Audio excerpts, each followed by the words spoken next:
Oke, halo semuanya, selamat pagi, siang, sore, malam, tergantung dari kapan teman-teman melihat video ini ya.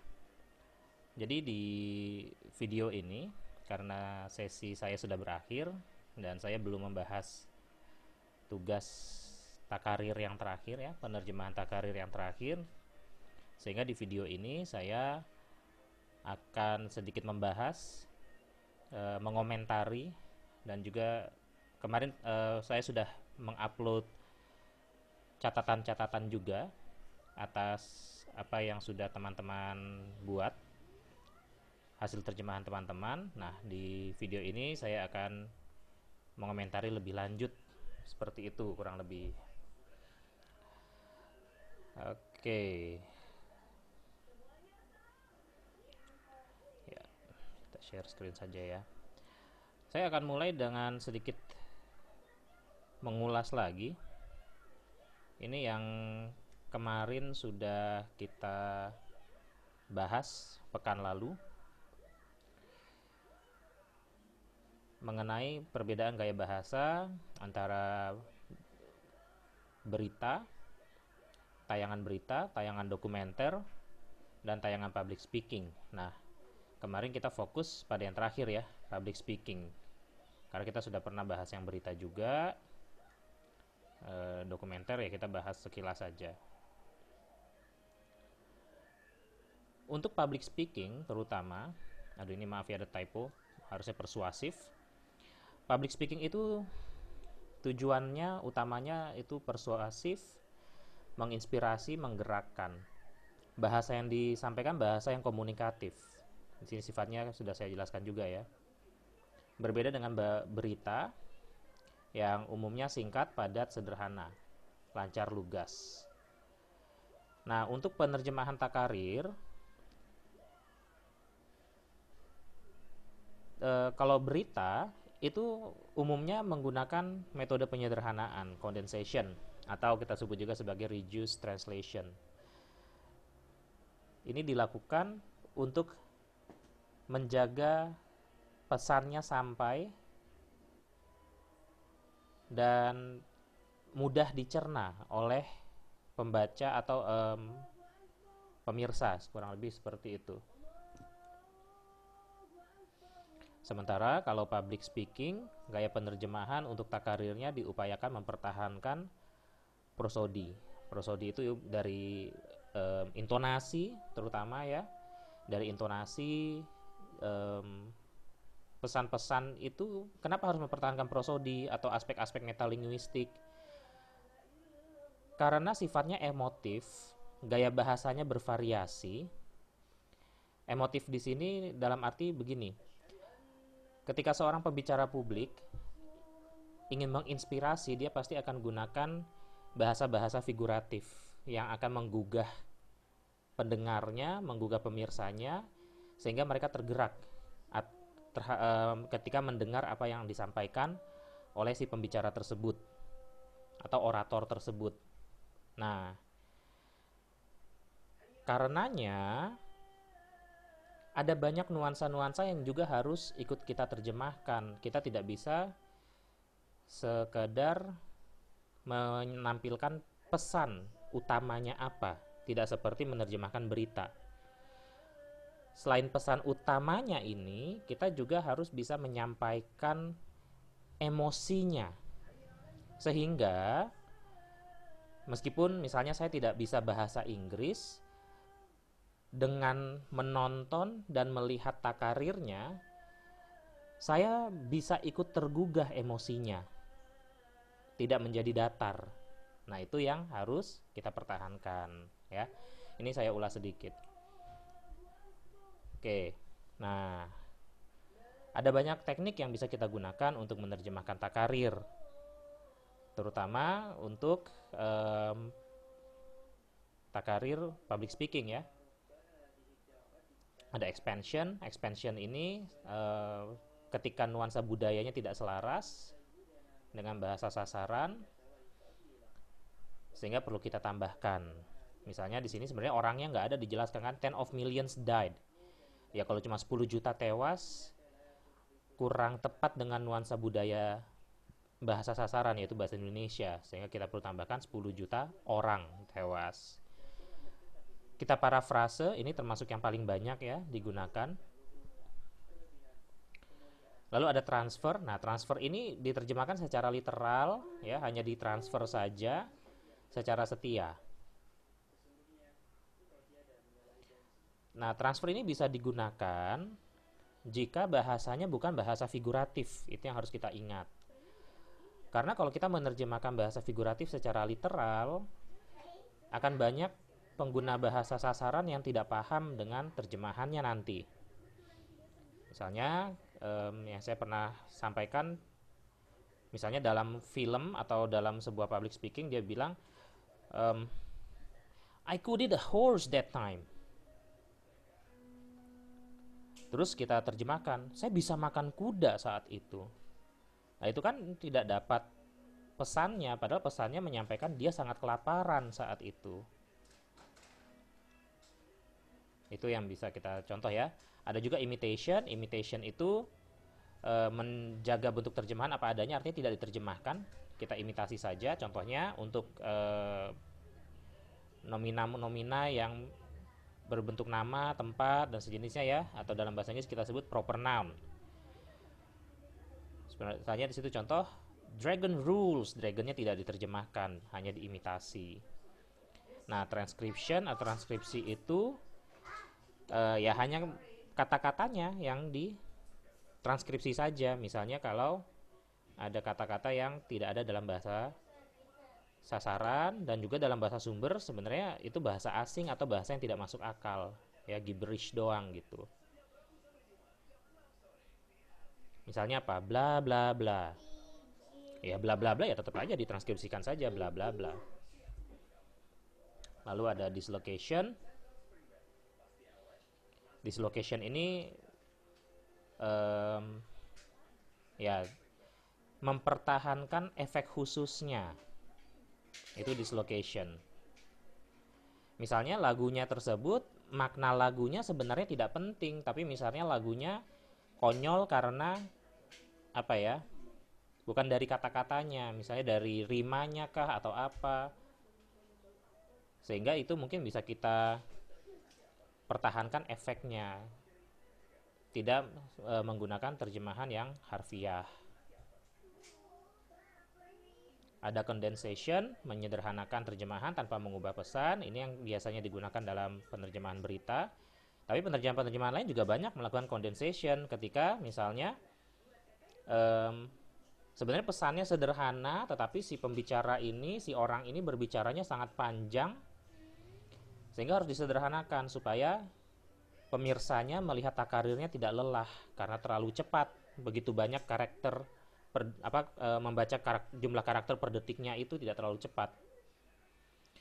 Ada decimation, ada deletion, dan terakhir ada resignation.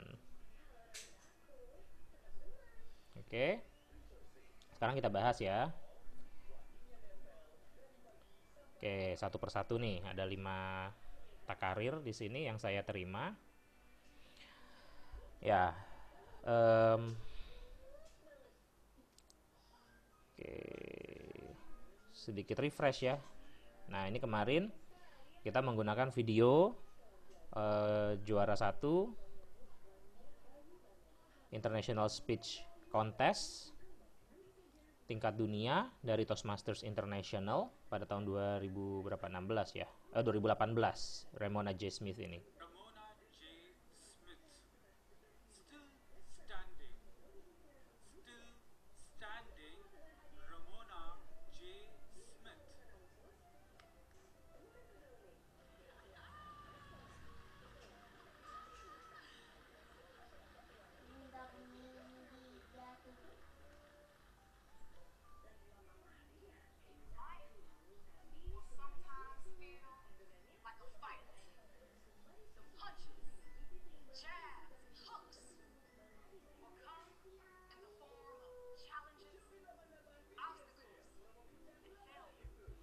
Nah, oke. Ini supaya ingat aja ya. Jadi kan kita bisa lihat di sini bagaimana si Ramona J. Smith ini dia menggunakan menggunakan metafora yang sangat kental sepanjang orasinya ini ya, sepanjang pidatonya ini. Metaforanya adalah pertandingan tinju. Nah, pertandingan tinju ini dia gunakan sebagai metafora atas kehidupan. Jadi kehidupan disamakan dengan pertandingan tinju. Dalam public speaking, kita harus tahu bahwa metafora itu digunakan supaya pesannya itu bisa sampai kepada pemirsanya. Itu yang harus kita pahami dengan sangat baik. Sehingga metafora ini harus dipertahankan, atau kalau misalnya metaforanya nggak masuk dalam budaya bahasa sasaran, dalam hal ini budaya bahasa Indonesia, maka kita mungkin bisa mencari metafora lain yang lebih tepat. Nah, tapi untungnya di sini metaforanya masih bisa dipahami ya, karena pertandingan tinju itu kan hal yang cukup universal. Itu yang harus kita tahu.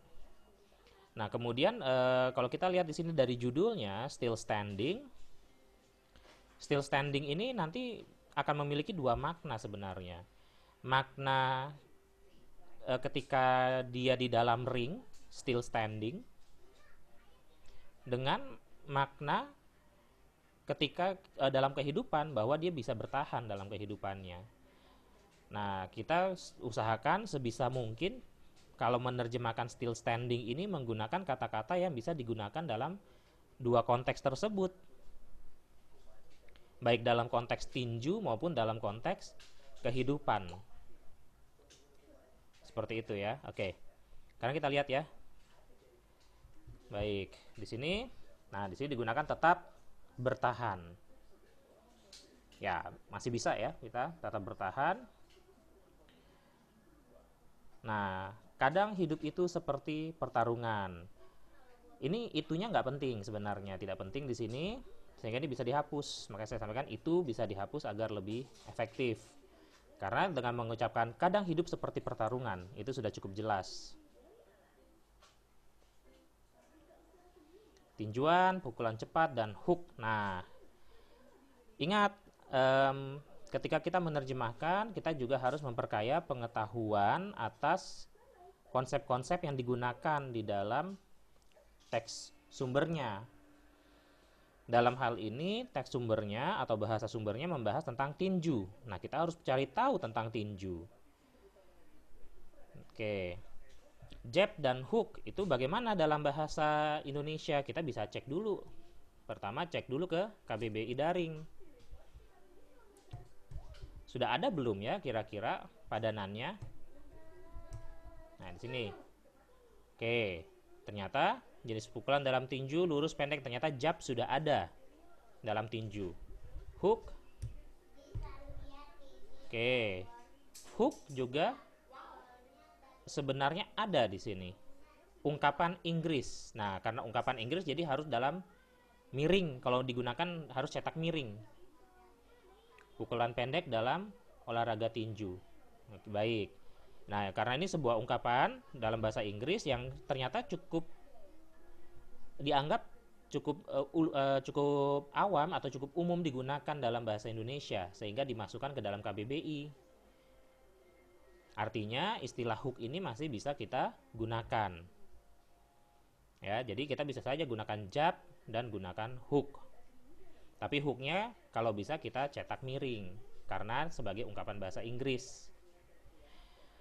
Oke, nah di sini menarik ya. Ini kalau kita cocokkan, saya sudah ngecek sebelumnya, jadi ini cocok sekali menggunakan bahasanya atau bukan bahasanya, time codingnya maksud saya. Time codingnya cocok sekali. Jadi dari yang tadinya satu takarir, ya satu subtitle doang, diubah menjadi dua subtitle. Dan ini salah satu cara yang bisa kita gunakan, tapi ingat harus menyesuaikan time codingnya. Karena ini kan time codingnya pasti akan berubah dari teks aslinya. Baik. Akan datang dalam bentuk tantangan, rintangan, dan kegagalan. Dan seterusnya, tapi jika kalian tetap di dalam ring dan belajar dari pertarungan sebelumnya, maka di akhir setiap ronde kalian akan bertahan. Kalian akan tetap bertahan. Baik. Jadi ya, ini bisa juga ya, kalian akan tetap bertahan. Bisa juga kita buat supaya lebih natural misalnya, dan belajar dari pertarungan sebelumnya, maka di akhir setiap ronde kalian bisa bertahan. Itu bisa boleh juga kita gunakan. Atau bisa tetap bertahan. Nah, ini terkait dengan efektivitas bahasa, menggunakan bahasa yang efektif. Sebenarnya dewan juri itu kan sudah maknanya plural, maknanya sudah jamak, sehingga tidak perlu lagi ada para di sini. Sehingga cukup dengan bilang dewan juri, sesama petarung atau rekan petarung. Dapatkah kalian ingat ketika hidup menjatuhkan kalian?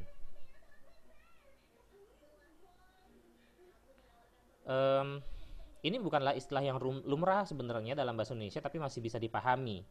Sehingga tidak tetap seperti ini menurut saya tidak masalah, karena masih bisa dipahami. Tapi kalau mau dibuat lebih cocok dengan logika bahasa Indonesia, kita bisa ubah misalnya ketika hidup mengecewakan kalian.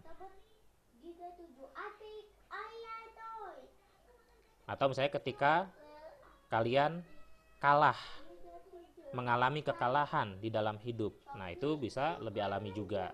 Tapi ini nggak masalah ya, preferensial. Karena masih bisa dipahami. Tidak terlalu aneh gitu. Siapakah lawan tertangguhmu? Nah, ini menarik, bagus sekali menggunakan tertangguh untuk toughest.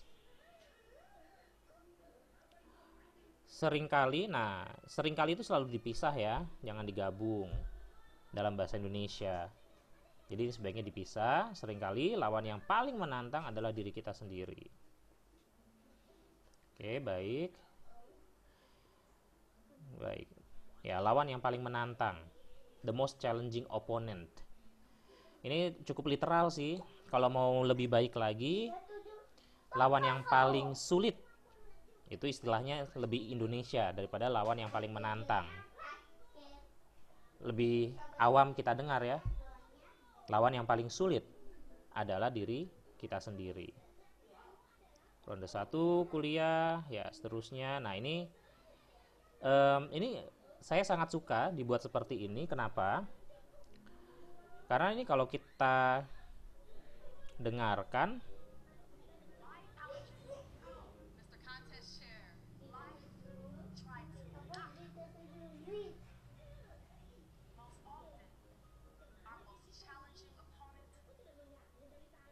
oke.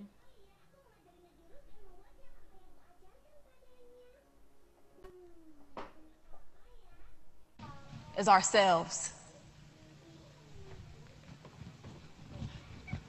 Round 1, college. I dropped out of college not 1, not 2, not 3, but 4 times.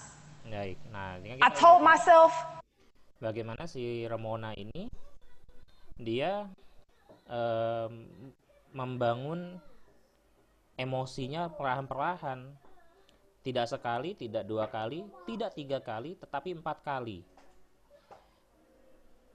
Sehingga kalau dibuat seperti ini, meskipun tidak salah, preferensial, mana suka ya. Cuma kalau dibuat seperti ini langsung muncul semuanya nih, sampai 4 times, ini kan sudah jadi spoiler. Sehingga efek kejutannya berkurang. Nah, di sini contoh yang ini dibuat menjadi 4 takarir, menjadi 4 subtitle, 4 baris yang berbeda. Sehingga di sini suspense-nya dapat. Ya, perlahan dibangun.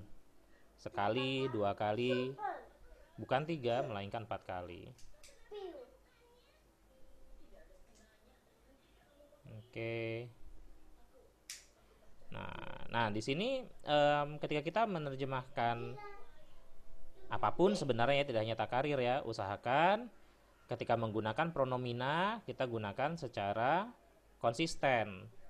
Jadi kalau gunakan saya, harus saya, jangan tiba-tiba ada ku di sini, kecuali kalau dari awal menggunakan aku.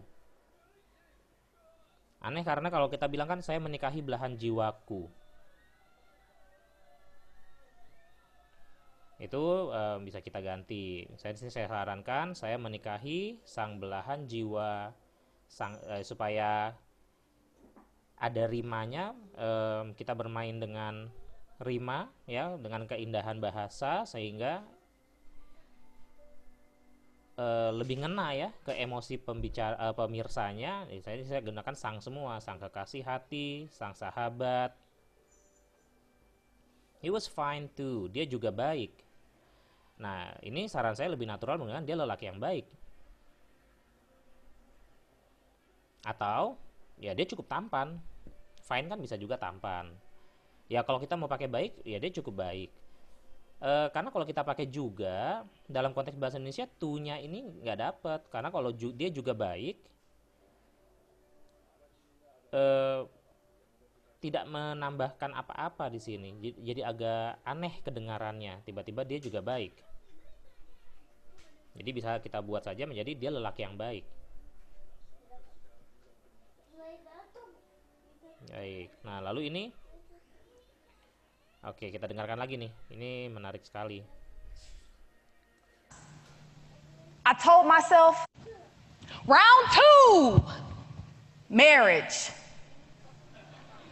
I married my soulmate, the love of my life, my best friend. He was fine too. We were married for 8 long, beautiful. Oke. Nah kalau kita dengar tadi ada orang ketawa ya. Jadi he was fine too ini lebih tepatnya dia cukup ganteng loh. Dia ganteng. Beautiful, Dia amazing. ganteng loh gitu. Months. Oh, best friend. He was fine too. Ya, jadi ini kan We digunakan were sebagai married unsur humor. Jadi lebih tepat dia tampan. Nah ini yang kita bisa lihat. for 8 long, beautiful, amazing months. Baik. Nah ini kita bisa lihat ya bagaimana dia amazing lalu dia ada jeda sebelum months. Nah ini kan sebagai unsur humornya juga. Karena bukan 8 tahun, bukan 18 tahun, tapi hanya 8 bulan pernikahannya. Nah, sehingga di sini saya sangat suka dengan penerjemahannya dibuat menjadi takarir yang terpisah 8 bulannya ini. Sehingga memberikan efek kejut, ya, memberikan efek kejutan, lucunya jadi dapat. Dibandingkan kalau dari awal sudah bisa dibaca. Sehingga ketawanya bisa bareng dengan audiens ya, dengan audiensi yang ada di video tersebut. Oke. Seperti setelah kami katakan aku bersedia. Nah, ya ini orang Indonesia pasti paham maksudnya aku bersedia di sini apa ya, I do ini apa. Tapi sepertinya dalam pernikahan Indonesia kita tidak mendengar dalam mengucapkan janji nikah itu dengan sekedar aku bersedia ya. Sehingga menurut saya lebih natural kalau kita ungkapkan lebih umum saja, seakan-akan setelah kami mengucapkan janji pernikahan, nah itu seperti itu. Atau janji suci bisa juga. Nah, di sini ada mistranslation, ada kesalahan penerjemahan. Heavyweight champion. Heavyweight champion bukan juara angkat beban, tapi juara kelas bantam, juara kelas berat. Karena kita konteksnya adalah permainan tinju. Jadi heavyweight di sini adalah kelas tinju. Ya kalau di Indonesia kan ada kelas bulu sampai kelas bantam. Atau ya bisa kita ganti dengan kelas berat juga nggak masalah. Oke, nah ini menarik ya, melemparkan pukulan keras pada janji kami ya. Ini sangat dapat. boomnya dipertahankan. Nah, ini boleh boom, boleh jadi duar, nggak masalah. Tapi dipertahankan nggak masalah juga ya. Perceraian. Nah, ini kan em, maksudnya di sini kan tiba-tiba saja gitu kan, seperti bom itu tiba-tiba dijatuhkan, bom. Sehingga bukan perceraian, lebih tepat di sini. Supaya dapat apa? Dapat efek pergerakannya. Supaya dapat sehingga kita bentuk, kita buat ini menjadi sebuah kegiatan, sebuah aktivitas, sebuah event. Bukan perceraian, tapi kita bisa ubah misalnya menjadi cerai atau bercerai. Ya kan, itu kan kayak tiba-tiba saja boom, kami cerai. Karena kalau tiba-tiba boom, perceraian, itu agak aneh dalam bahasa Indonesia. Oke, ronde 3 berpidato.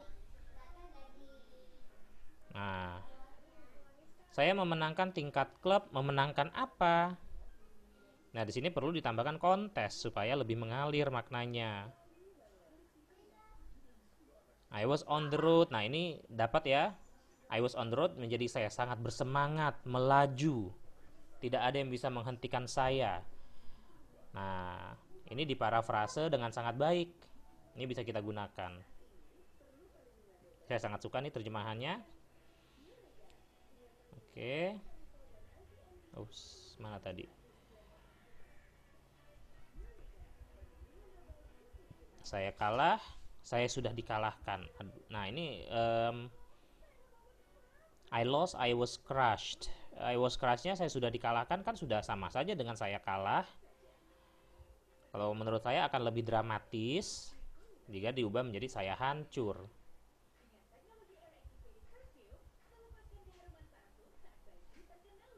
Oke, saya menanti hitung mundur. Ya bolehlah. Kapan terakhir kali hidup menjatuhkan kalian? Siapa orang yang membantu kalian untuk kembali berdiri? Nah, ini itunya nggak penting ya. Cukup dengan apakah keluarga kalian. Karena kalau apakah itu kan kata tunjuk. Itu kayak nunjuk tuh, apa itu keluarga kalian? Kayak nunjuk, itu keluarga kalian bukan? Seperti itu kan kesannya. Sehingga bisa kita hilangkan itunya. Apakah keluarga kalian, teman kalian, atau berpegang teguh pada. Nah, ini jangan lupa kaliannya ya. Atau kalian berpegang teguh pada keyakinan.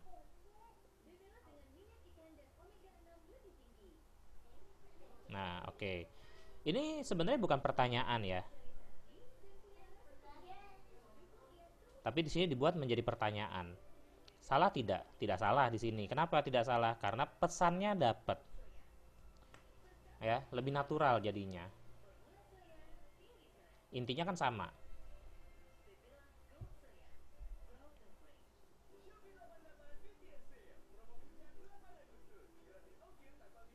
Apakah kalian adalah orang yang mereka cari untuk membantu mereka? Tapi kalau mematikan terlalu berlebihan sepertinya ya.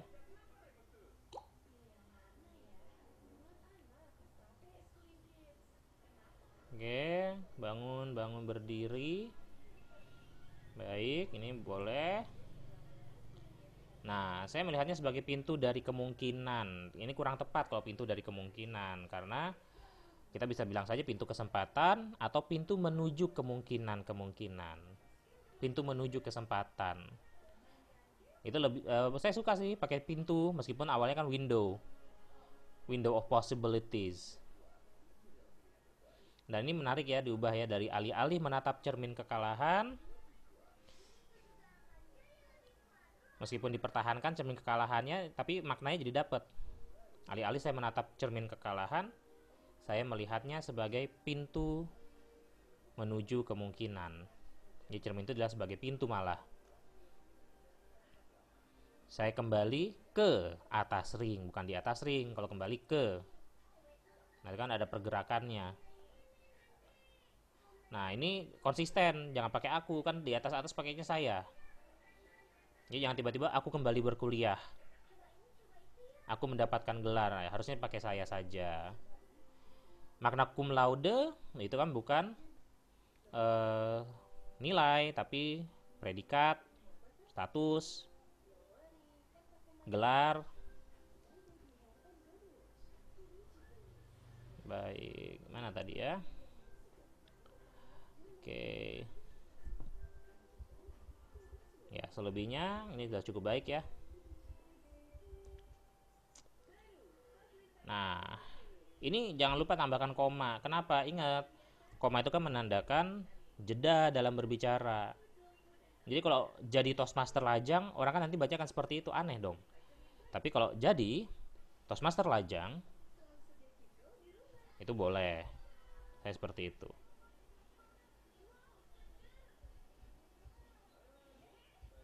Nah, di sini hubungi aku, kenapa nggak hubungi saya? Hubungi aku nggak apa-apa. Kenapa? Karena kan dia di sini berubah gaya bahasa sebenarnya ya, jadi agak centil gitu. Ini kan kayak ngajak pria-pria lajang yang menonton, hubungi aku ya. Kalau pakai saya kan kesannya formal sekali. Jadi di sini boleh diubah menjadi aku karena memang gaya bahasa dia pun berubah.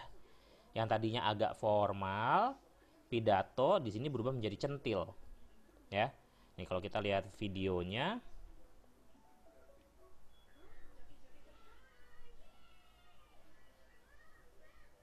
ini ya. Nah, ini misalnya. I'm still in training.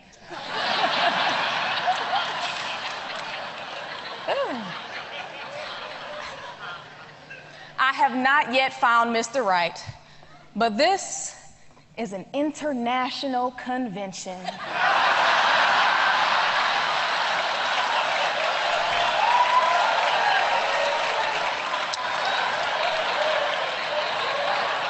And there are thousands of men from hundreds of different countries. So single Toastmasters, even after my divorce. Ya. Itu kita bisa lihat. Ini kan sebagai humor di sini. Jadi ya gaya bahasanya diubah tidak apa-apa di sini. Oke. Nah, ini kunya bisa dihapus karena setelah perceraian pun, bahkan perceraiannya konteksnya sudah perceraiannya dia. Dan istilahnya ada aku masih bertahan. Oke, tantangan kepada kalian tetap bertahan di dalam ring. Ya, sebenarnya nggak ada yang salah sih ya, tapi menurut saya dalam konteks ini akan lebih baik, akan lebih dapet tantangannya kalau di bahasa Indonesia itu dengan bilang saya menantang kalian daripada tantanganku pada kalian, seperti itu. Ya, ini ding ding ding, bunyi belnya tetap dipertahankan, boleh diganti jadi teng teng teng, nggak masalah juga. Oke, nah ini sudah ada dewan juri, jadi jangan pakai tuan lagi. Ini didapat dari pertarungan sebelum ini, masalah bahasa efektif saja ya. Oke, yang berikutnya kita lihat. Nah, ini jangan lupa nih tanda petik, karena ini kan judulnya ya, si tanda petik ini. Diubah jadi pantang menyerah.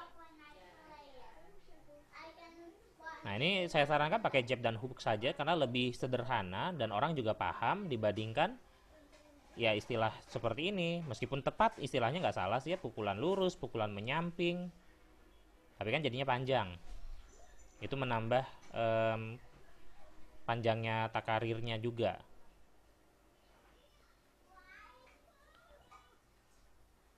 Jadi waktu bacanya akan jadi lebih lama nanti ya. Jadi saran saya gunakan saja karena sudah ada dalam KBBI, tidak masalah kita pakai. Oke, nah kalau ini sangat setia dengan teks sumbernya ya.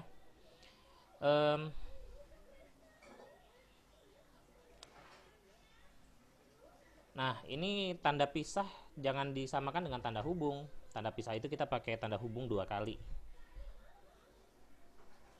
Baik, saya di DO. Nah, ini terkait efektivitas bahasa karena DO itu kan sebaiknya seperti ini karena DO adalah kegiatan. Jadi D-nya di sini merupakan imbuhan, bukan kata depan. Bisa pakai di DO atau saya suka nih pakai putus kuliah untuk I drop out of college. Saya putus kuliah tidak hanya sekali, 2 kali, tidak 3 kali, tapi 4 kali. Oke, nah ini yang saya ingin komentari adalah membagi barisnya ini ya, memecah barisnya. Ya, meskipun di teksnya, di teks sumbernya, memecah barisnya memang kan kurang enak gitu ya di My Best Friend, sehingga harus kita ingat kalau kita buat takarir, usahakan bentuknya sekotak mungkin. Dan potonglah di unit-unit linguistiknya. Seperti itu. Sehingga di sini kalau dipotongnya cinta dalam hidup saya, sahabat saya dipotongnya di situ, itu bentuknya akan terlalu segitiga. Padahal bisa misalnya cinta dalam hidup saya, sahabat saya di situ dipotongnya, itu akan lebih enak dibaca takarirnya. Apalagi ini ya, cuma di bawahnya cuma bulan doang. Itu kenapa sih harus dibuat sekotak mungkin supaya pembaca tidak lelah? Intinya seperti itu. Jadi ya kalau ini nanti kurang baik kalau kita pecahnya barisnya itu dibagi duanya di hanya satu kata doang. Jadi bisa nih sebenarnya di kotak setelah koma ini kita buat, itu kan akan lebih enak dibaca. Oke.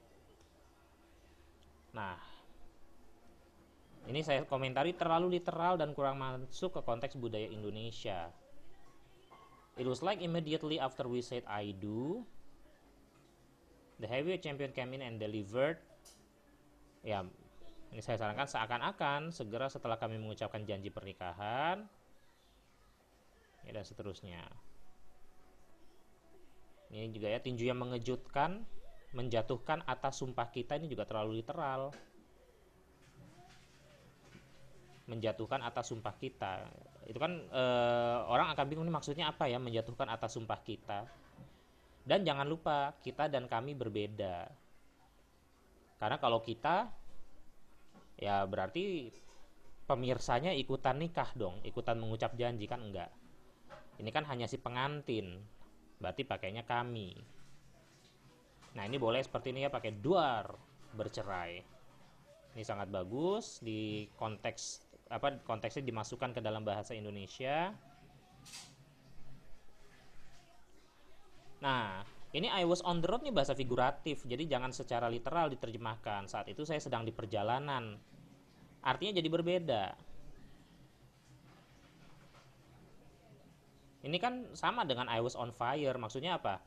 Wah dia ikut, ini kan konteksnya begini, dia ikut kontes dari level klub, maju ke tingkat wilayah, ke tingkat divisi, sampai ke tingkat distrik. Itu kan berarti ya istilahnya kita dari tingkat RT naik ke tingkat RW, naik ke tingkat kelurahan, itu kan makin semangat seperti itu kan. Jadi kalau saat itu saya sedang di perjalanan, konteksnya nggak masuk. I was on the road di sini kan maksudnya adalah I was on the road to success, seperti itu. Ini saya lagi di jalan menuju keberhasilan saya gitu, sehingga jangan terlalu literal seperti ini, kurang tepat. Ini mistranslation jatuhnya ya, major error. Oke, saya kalah, saya hancur, saya siap nyerah, saya terjatuh. Nah ingat kan konteksnya tinju ya, sehingga I was down for the count ini penting untuk memasukkan ke takarir berikutnya, menghitung 6, 7, 8 ini. Jika I was down for the count itu apa sih? Ya kalau dalam tinju kan ketika si petinju ini terjatuh, wasit mulai menghitung.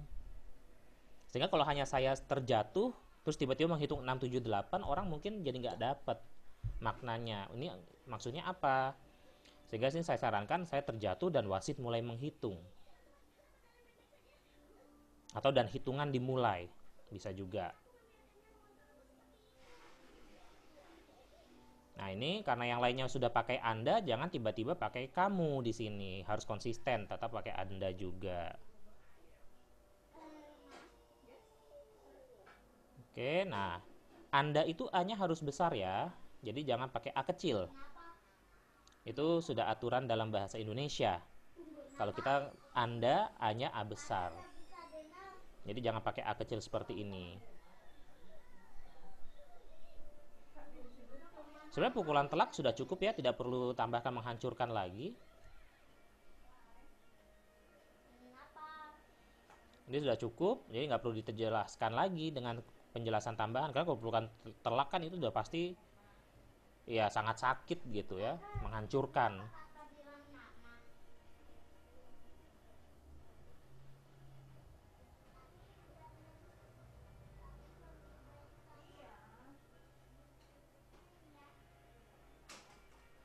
Oke.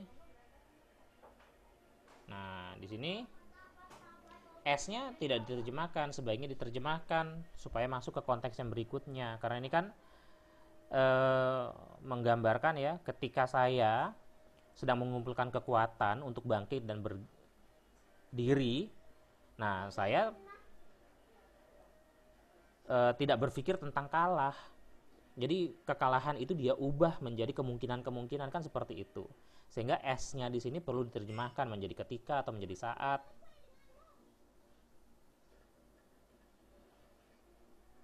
Oke, alih-alih menatap cermin kekalahan justru menjadi jendela kesempatan. Nah, ini kurang dapat konteksnya nih. Menatap cermin kekalahan masih dapat ya. Terus tiba-tiba justru menjadi jendela kesempatan, ini terlalu literal. Ini saya sarankan menjadi seperti ini. Ini ring, ini pilih salah satu saja, ring atau arena. Jadi tidak perlu ring dalam kurung arena.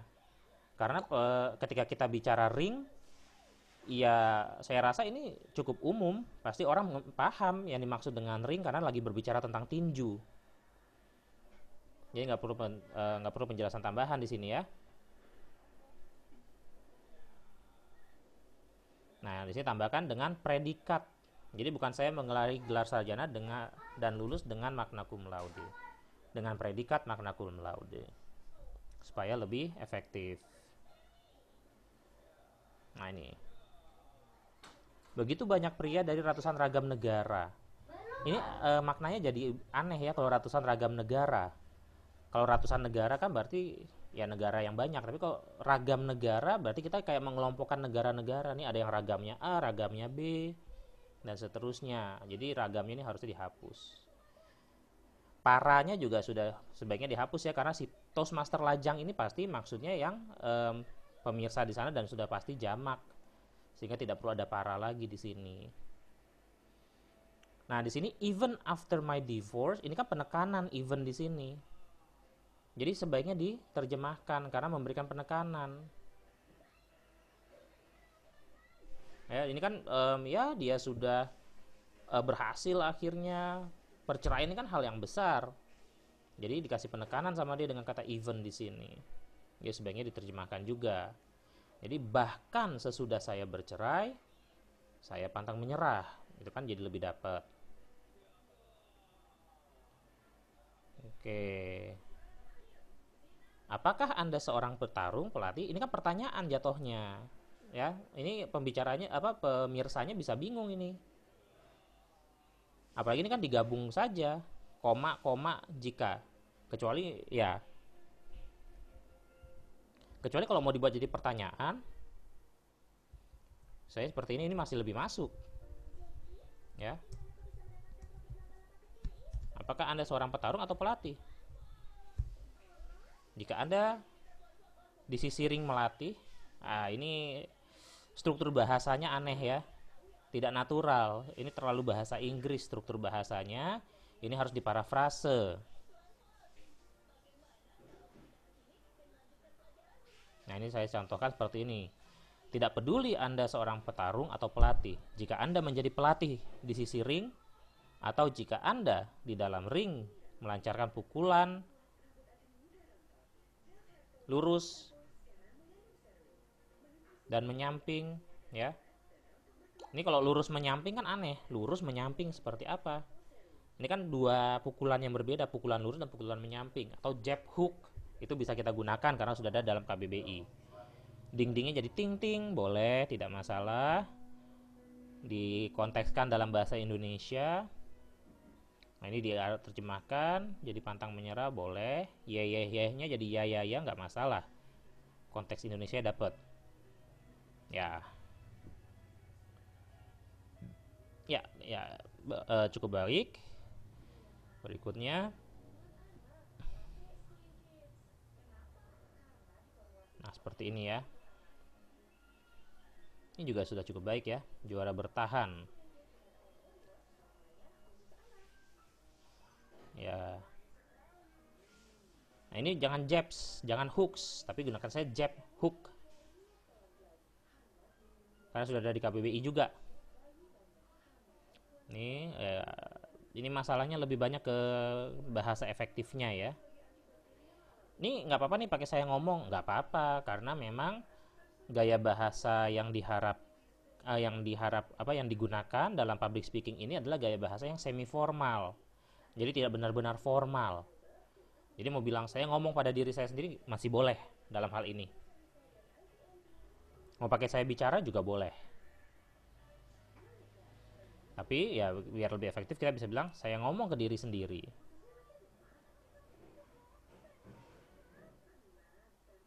Atau saya bicara pada diri saya, pada diri sendiri.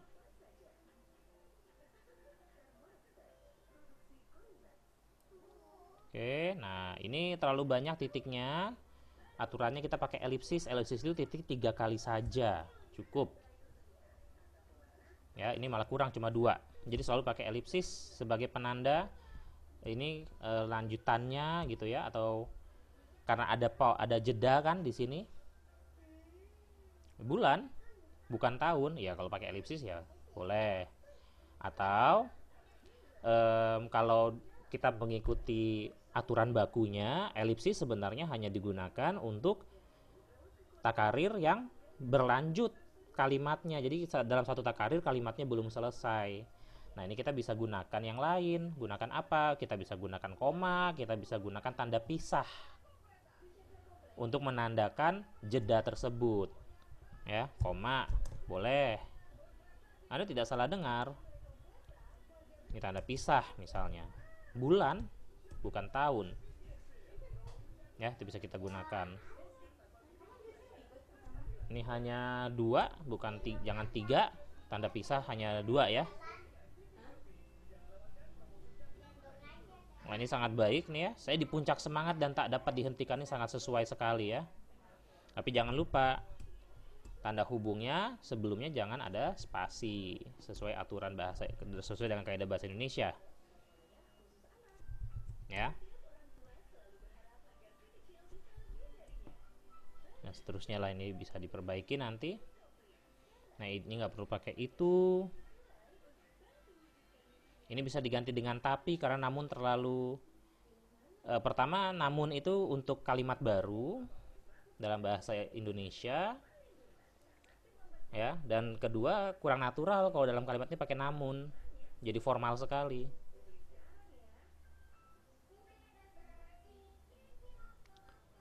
Oke. Nah, ini ya-nya ya aja cukup, jangan ya. Nanti kesannya kayak ya gitu ya. Paling kan nih ya setelah gagal 4 kali saya masih bertahan. Itu kan semangat. Kalau iya-nya A-nya 2 kesannya kayak dia patah semangat malah. Oke. Ya selebihnya masalah-masalah efektivitas ya. Ini juga nggak perlu pakai apakah. Ini sarannya bisa saya gunakan baik sebagai petarung atau pelatih.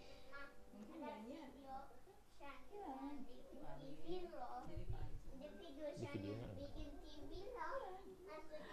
Oke, ya.